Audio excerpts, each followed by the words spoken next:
¿Quién es? ¿Quién es? Golpeando mi ventana. Yo tengo mucho sueño. ¿Quién viene a molestar?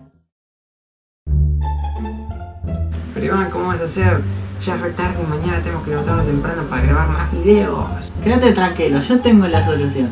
Tengo un despertador que levanta hasta los muertos. Inicio del espacio publicitario. Presentamos el nuevo reloj B.A.Ho, capaz de levantarte desde el sueño más profundo. Por solo 500 pesos podrás llevarte esta maravilla de la ingeniería mecánica relojera suiza. B.A.Ho. Las unidades son limitadas.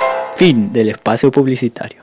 Este reloj te va a levantar así de una. Vas a ver que no vas a poder dejar de dormir. Este reloj tiene una música muy fastidiosa que no vas a soportar. ¿Qué tan fastidioso? Muy fastidiosa.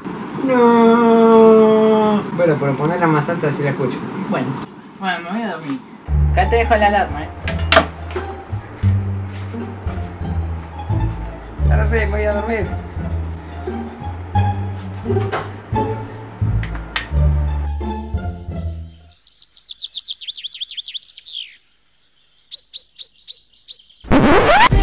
No.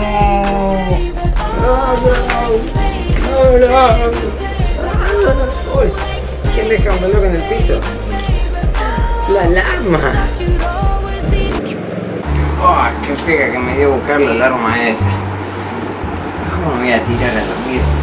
Un poquito más. Puse la alarma 2 veces. ¿Quién es? ¿Quién es? Golpeando mi ventana. Yo tengo mucho sueño.